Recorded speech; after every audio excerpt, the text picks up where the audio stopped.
Hello बच्चों, good afternoon. तो जैसा कि आप देख पा रहे हैं कि एक बैच हम लोग लेकर आ रहे हैं, लेखपाल बैच 2026। ठीक है, इस बैच को मैं और आशीष जी स्टार्ट कर रहे हैं इस बैच को। और जो इस बैच के बारे में है मैं बताना देना चाहता हूँ आपको क्या है इसमें। सिलेबस के आधार पर बैच की रूपरेखा है कि जो आयोग ने सिलेबस दिया है उस आधार पर हमें प्रॉपर तरीके से इस सिलेबस को लेके चलना है। ठीक है, दूसरी चीज, सिलेबस को समय से पूर्ण कराने की जिम्मेदारी है। ठीक है, यानी सिलेबस में जो चीज दे रखी है उसको हम लोग आपके एग्जाम से पहले पूरा कराएंगे। ठीक है, और ये गारंटी आपको हम दे रहे हैं आशीष जी और मैं आलोक सिंह। ठीक है, दूसरी, कंटेंट के साथ साथ साप्ताहिक, ठीक है ना, कंटेंट का टेस्ट जो भी हम पढ़ाएंगे कंटेंट उसका एक वीकली आपसे टेस्ट लिया जाएगा। दूसरी चीज, कंप्लीट टेस्ट सीरीज का प्रायोजन। हाँ, ये जो चौथा पॉइंट हमारे पास है, सिलेबस जब कंप्लीट हम करा लेंगे तो हम 1 से 1.5 महीने 2 महीने फ्री टेस्ट सीरीज कराएंगे। उसमें जो सारी चीजें दी गई, जितने सिलेबस में दे रखा है, कंप्यूटर है, जीएस है, डीआई है ना, उत्तर प्रदेश विशेष है, उन सारी चीजों का हम लोग एक प्रॉपर टेस्ट सीरीज डेवलप करेंगे और वो आपका टेस्ट होगा। ठीक है, और आगे का जो सिलेबस है आशीष जी धराइए, और आगे के जो टेस्ट के बारे में और सिलेबस के बारे में जानकारी है वो आशीष देंगे। और ये सिलेबस है इसका यहां से। ठीक है, तो एक मिनट। हाँ, तो आशीष स्टार्ट करेंगे बताना कि हम लोग इसमें क्या क्या करने वाले हैं। ठीक है ना। देखो, हम लोगों का जो पेपर है वो 100 अंकों का है और 100 अंकों की माइनस मार्किंग है वो 1/4 है। ये जरूर ध्यान रखना है। ठीक है, कितनी मार्किंग है? 25%, अर्थात 1/4 की मार्किंग है। ठीक, अर्थात 100 क्वेश्चन होंगे। टोटल क्वेश्चन कितने होंगे? 100 क्वेश्चन। 100 में इतिहास विषय के जो क्वेश्चन होंगे वो 5 क्वेश्चन होंगे, 5 अंकों के होंगे। अगला जो सेशन आता है पॉलिटी, जो पॉलिटी के सेशन होंगे वो भी 5 क्वेश्चन होंगे, 5 अंकों के होंगे। अगला आता है भारत एवं विश्व का भूगोल, इसमें भी क्वेश्चन होंगे, वो 5 क्वेश्चन होंगे और 5 नंबर के होंगे। हाँ जी। अगला क्वेश्चन आता है Indian economy and social development, इसमें जो क्वेश्चन होंगे वो भी 5 क्वेश्चन होंगे और 5 नंबर के होंगे। अगला जो क्वेश्चन आता है वो आता है ग्राम विकास एवं समाज, ये इस बार कर दिया है 5 नंबर का और 5 क्वेश्चन। अर्थात इससे पहले के एग्जाम होते थे उसमें जो ग्राम विकास होता था 25 नंबर का होता था, इस बार जो ग्राम विकास उसका वेटेज कम कर दिया, अर्थात ये 5 क्वेश्चन है और 5 नंबर के हैं। अगला है राष्ट्रीय और अंतरराष्ट्रीय महत्व की समसामयिक घटनाएं, अर्थात जो उसका करेंट का रोल है वो 5 क्वेश्चन है, 5 नंबर की है। इसमें हमको बस लिमिटेड चीजें सिलेक्ट जो सिलेबस के अकॉर्डिंग है बस वही पढ़ना है। इस बार आया है विज्ञान एवं प्रौद्योगिकी, इस बार विज्ञान नहीं है सिलेबस में, क्या बोला गया है? विज्ञान एवं प्रौद्योगिकी, अर्थात इसमें हमको देखना है साइंस एंड टेक है। साइंस की जो मैंने पहले भी कहा, साइंस की जो बात है ये बड़ा इंपॉर्टेंट पोर्शन है विज्ञान एवं प्रौद्योगिकी का। साइंस में फिजिक्स, केमिस्ट्री और बायोलॉजी आती है, बट जब हम टेक की बात कर लेंगे तो इसमें रक्षा, space tech, robotech, nanotech, biotech सब आ जाएगा। कंप्यूटर की टेक्नोलॉजी, ठीक है, रक्षा अनुसंधान, स्पेस सब आ जाएगा। अगला जो लोगों का विषय आता है वो आता है पर्यावरण एवं पारिस्थितिकी एवं आपदा प्रबंधन, इन्वायरमेंट एंड इकोलॉजी, ये तो को पढ़ना ही इस बार। इसके साथ साथ पढ़ना है डिजास्टर मैनेजमेंट। एक और चीज याद रखना कि जो पर्यावरण पारिस्थितिकी यहाँ पे ऐड किया है उसका इंपॉर्टेंट रोल क्या है। सबसे बड़ी बात है कि जो ये लेखपाल का एग्जाम है, ठीक है, ये ग्रामीण क्षेत्र से संबंधित होता है, तो पहली चीज तो ये कि उसको नॉलेज होनी चाहिए कि भैया पर्यावरण क्या है, खेती बाड़ी कैसी होगी, वन कितने होने चाहिए। ठीक है, ये सारी चीजें जो है ना पर्यावरण के अंतर्गत आएंगी। और पर्यावरण आज की डेट का बहुत ज्वलंत मुद्दा है ना। जैसा कि अभी आप देख रहे हो ना कि अरावली को लेकर ये चल रहा है बवाल, है ना, तमाम तरह के प्रदूषण हो गए हैं। ठीक, तो ये बहुत सारी चीजें हम लोग पर्यावरण को लेकर करेंगे, बड़ा इंपॉर्टेंट टॉपिक है जहां से बस आएंगे। ठीक है, देन डीआई का, हाँ अगला सेशन है वो है डीआई का। इससे पहले जो मैथ के क्वेश्चन होते थे वो 25 नंबर के होते थे, इस बार जो मैथ के ही क्वेश्चन का जो एलिमिनेशन किया गया है वो किया गया डीआई के रूप में। 10 क्वेश्चन है, 10 नंबर के हैं। अगला जो लोगों का सेशन है वो हिंदी का है, 10 क्वेश्चन है, 10 नंबर के हैं।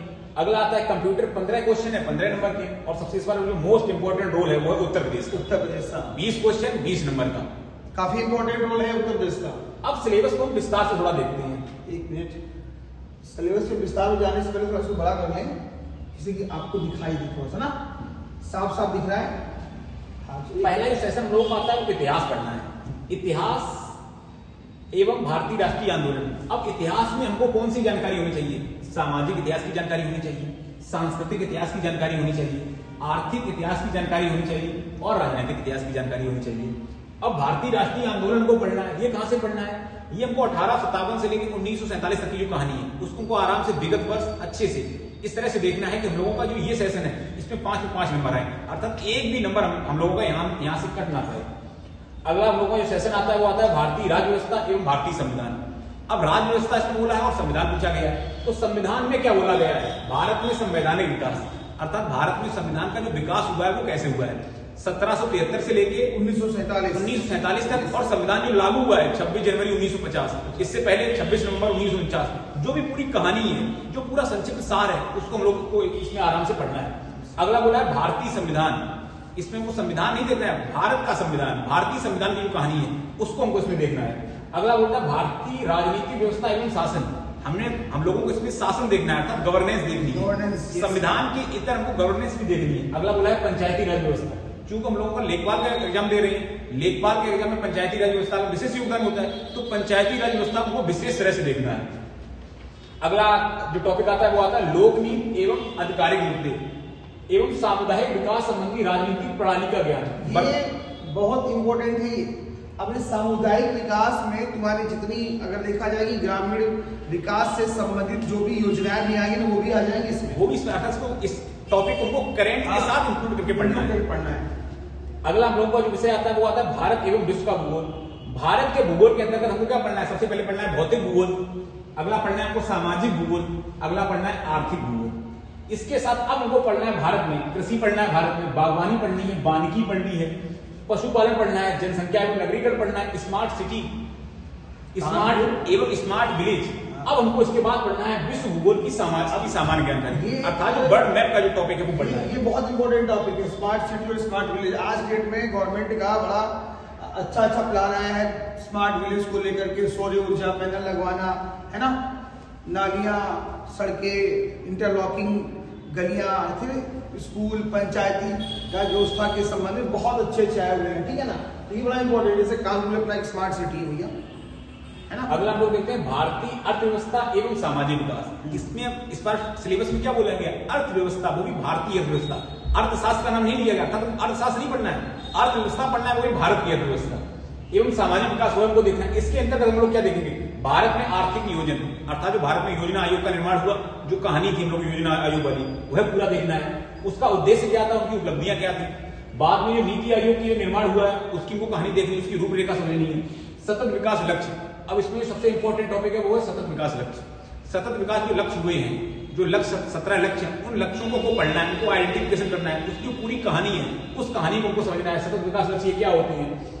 सरकार के बजट के अवयव एवं वित्तीय प्रणाली, बजट देखना है, बजट के अवयव देखने हैं, बजट की जो फैक्चुअल जानकारी वो तुमको लेनी है, बजट की जो कॉन्सेप्चुअल जानकारी वही हमको लेनी है कि राजनीतिक राजस्व जो बजट होता है वह क्या होता है, पूंजीगत बजट है वह क्या होता है, राजस्व व्यय क्या होते हैं, राजस्व आय क्या होती है, पूंजीगत व्यय क्या होती है, पूंजीगत आय क्या होती है, ये पूरी को जानकारी लेनी है। भारत में जो कृषि है, अब भारत की हमको सेम जो कहानी भारत में कृषि पढ़नी है। कृषि इस बार ज्योग्राफी है, उसमें उसकी जो कृषि अलग है, और इसमें जो कृषि के वो आंकड़े हैं, वो आंकड़े हमको चाहिए होंगे।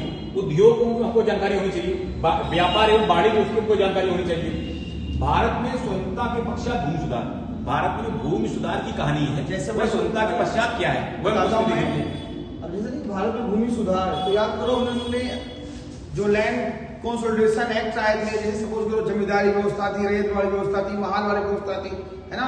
उसके बाद है ना जो याद करो स्वतंत्रता के बाद प्रथम संविधान संशोधन हुआ, ठीक है ना, उसमें भूमि सुधार की बात की गई थी, तो उसके बारे में भी हमें पढ़ना है प्रॉपर तरीके से, ठीक है। उसके बाद आते हैं हम लोग वैश्वीकरण एवं उदारीकरण के प्रभाव। भारत में वैश्वीकरण का प्रभाव क्या हुआ और भारत में उदारीकरण का प्रभाव क्या हुआ, ये हमको देखना है। अब एक चीज और याद रखना कि अपने ये टॉपिक है ना कि भारत में वैश्वीकरण और उदारीकरण का प्रभाव, ठीक है। अब ग्लोबल कॉन्सेप्ट जो डेवलप हुआ वो कहाँ से डेवलप हुआ, तो हम जैसे जैसे आगे बढ़ेंगे तो याद करो 73वां संविधान संशोधन किया था, ठीक है ना। उसके बाद याद करो 1991 में ही हम लोगों ने LPG मॉडल लेकर के आए थे हम, है ना, लिबरलाइजेशन, प्राइवेटाइजेशन, ग्लोबलाइजेशन। तो ग्लोबल विलेज कॉन्सेप्ट जो आया ना, पूरा विश्व ही एक गांव जैसा है, ठीक है।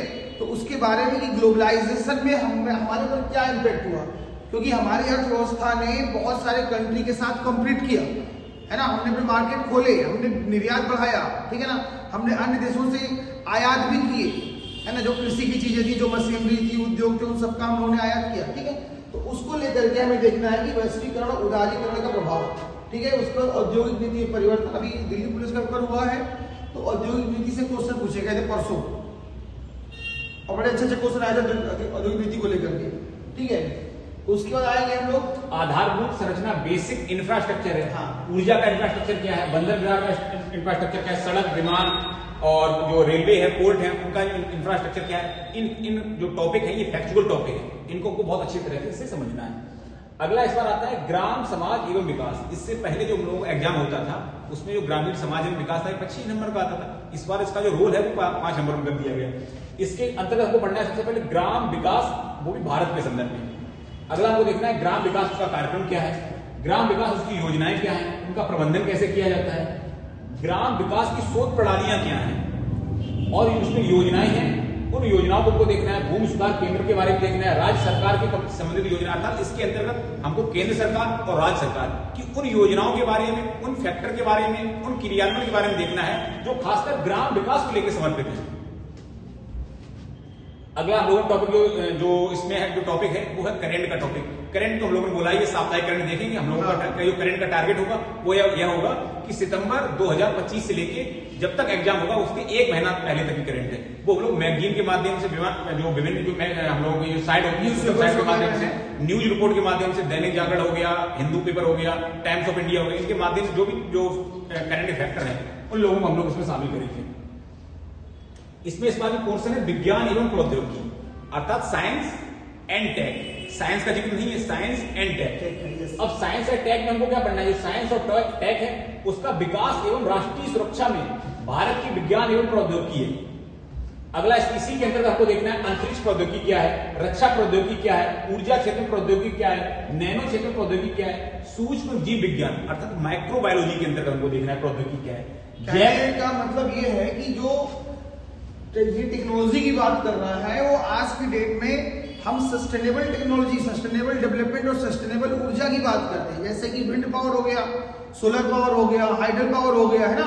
क्योंकि बहुत सारी चीजों की डिपेंडेंसी में खत्म कर दी है, क्योंकि उससे बड़ा पोल्यूशन होता है। जैसे हम लोग जैसे हम लोग तापीय ऊर्जा की बात करते हैं जो कोयले से बनता है ना, थर्मल पावर की बात करते हैं, उससे डिपेंडेंसी को खत्म करके हमें अन्य चीजों पर ले जानी है। वैसे ही उसका हमारे लाइफ में इम्पैक्ट क्या है, ठीक है ना। उन जो प्रौद्योगिकी है, भाई प्रौद्योगिकी का बड़ा विकास हुआ है ना। आज रक्षा के क्षेत्र में देखो, रक्षा के क्षेत्र में भारत धीरे आत्मनिर्भर की ओर बढ़ रहा है।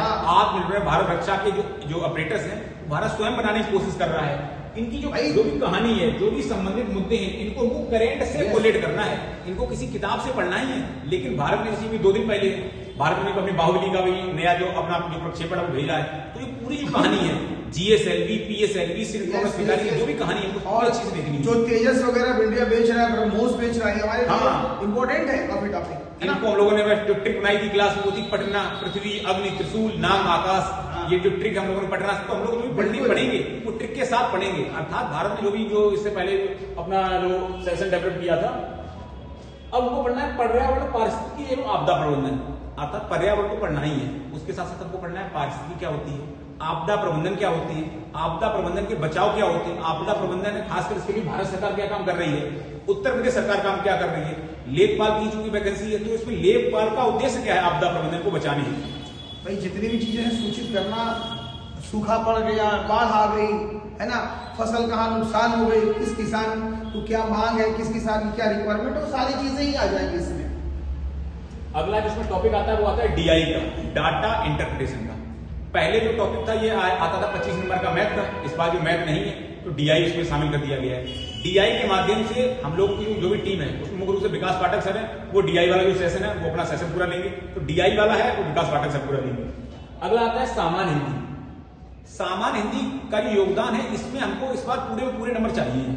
सामान्य हिंदी को हम लोग 2 पार्टों में विभाजित करेंगे। नंबर पहला है कॉन्सेप्चुअल, नंबर दूसरा है फैक्चुअल। हर संडे को हम लोग क्या करेंगे, 1 घंटा आराम से सामान्य हिंदी पढ़ा करेंगे। सामान्य हिंदी में जो फैक्चुअल टॉपिक है जैसे पर्यायवाची हो गया, विशेषण विशिष्ट हो गई, तत्सम तद्भव हो गया, विलोम शब्द हो गए, शब्द समूह के लिए एक शब्द हो गए, ये हमको सिलेबस में मेंशन जो किए गए हैं ये टॉपिक, जो फैक्चुअल टॉपिक, इन टॉपिक को पहले हम लोग याद करेंगे।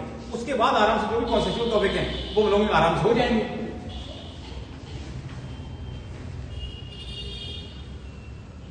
अगला जो हम लोगों का जो सेशन आता है वो आता है कंप्यूटर का। तो कंप्यूटर का इस बार जो योगदान है वो 15 नंबर का है। तो सिलेबस के अकॉर्डिंग हमको कंप्यूटर पढ़ना है। खासकर यूपी में यूपी ट्रिपल एस वो कंप्यूटर के बहुत अच्छे क्वेश्चन पूछता है। तो सिलेबस के अकॉर्डिंग एक एक टॉपिक हम लोग लेके चलेंगे और हम लोग कंप्यूटर है उसको देखेंगे। और यूपी में इस बार जो सबसे मुख्य योगदान है वो है उत्तर प्रदेश का। 20 नंबर का उत्तर प्रदेश जो आ रहा है, उत्तर प्रदेश में हमको क्या पढ़ना है? उत्तर प्रदेश का इतिहास पढ़ना है, उत्तर प्रदेश में हमको संस्कृति वह समझनी है, उत्तर प्रदेश में हमको कला समझनी है, उत्तर प्रदेश में हमको वास्तुकला वह समझनी है, उत्तर प्रदेश में जो विभिन्न त्योहार होते हैं, विभिन्न जो जिलों में त्योहार होते हैं हमको वह देखनी है, उत्तर प्रदेश में हमको लोक नृत्य है वह देखना है, उत्तर प्रदेश के साहित्य कौन से हैं, क्षेत्रीय भाषाएं कौन सी हैं, विरासत कौन सी है, सामाजिक रीति रिवाज एवं पर्यटन उत्तर प्रदेश में क्या क्या है, पूरा उत्तर प्रदेश है। उत्तर प्रदेश का जो भौतिक परिदृश्य है वह देखना है, उत्तर प्रदेश का पर्यावरण है वह देखना है, उत्तर प्रदेश में जो भी प्राकृतिक संसाधन हमको वह देखनी है, उत्तर प्रदेश की जलवायु होगी, मिट्टी होगी, वन हो गए, वन्य जीव हो गए, खनिज हो गए, अर्थात वन के अंतर्गत आपको भारत की जो वन रिपोर्ट है तो पढ़नी है, उत्तर प्रदेश की भी वन रिपोर्ट पढ़नी है। मतलब ये समझो कि उत्तर प्रदेश का इतिहास, भूगोल, अर्थव्यवस्था, राजव्यवस्था सब पढ़नी है उत्तर प्रदेश में। उसके बाद उत्तर प्रदेश का हमको जो प्रशासन है, गवर्नेंस है वह भी हमको देखना है, और उत्तर प्रदेश से संबंधित हमको करंट की जानकारी वह भी होनी चाहिए। अर्थात इसके माध्यम से यह समझिए उत्तर प्रदेश का हमको इतिहास, भूगोल है तो पढ़ना ही है, उन विषयों को हमको करंट से कोरिलेट भी करना है। तो ये हम लोग का ना ये जो डिस्कशन था वो इसीलिए था कि हम आपको ये बता सकें कि एग्जैक्टली क्या चीजें हैं और वो कैसे हम लोग इम्प्लीमेंट करेंगे, ठीक है ना। तो जो इम्प्लीमेंटेशन है वो जो इस पार्ट में दिया हुआ है तो उसी के अकॉर्डिंग हम आपको सिलेबस को स्टार्ट करेंगे और उस बैच को स्टार्ट करेंगे जिसमें आशीष जी हैं। और ये आपको बताना चाहूंगी इन्होंने अभी पीसीएस का मेंस दिया है, लास्ट टाइम इंटरव्यू इन्होंने दिया है, ठीक है, और आरओ का भी मेंस इनका लगा हुआ है, तो काफी अच्छे स्टूडेंट हैं। अभी एमपी का इंटरव्यू देकर गए पीसीएस का। इसके साथ साथ जो हम लोग इसमें देखेंगे वो 6 तारीख से अर्थात 6 जनवरी से हम लोग इसमें जो ऑफलाइन बैच है वो स्टार्ट करने जा रहे हैं। अर्थात जो भी हम लोग का सेशन होगा वो 6 जनवरी से ऑफलाइन हम लोग होगा इस बिल्डिंग में, जो अनुराग हॉस्पिटल है उसके जस्ट सामने की जो बिल्डिंग है इसी में आपको आना है। Dastak classes, new Dastak classes just ऊपर ही उसके चल रही है ये क्लास, वहीं पर चल रही है, उसके ऊपर क्या चल रही है वहीं चलती है क्लास, ठीक है। तो बस आज के लिए इतना ही था। Thank you so much, thank you.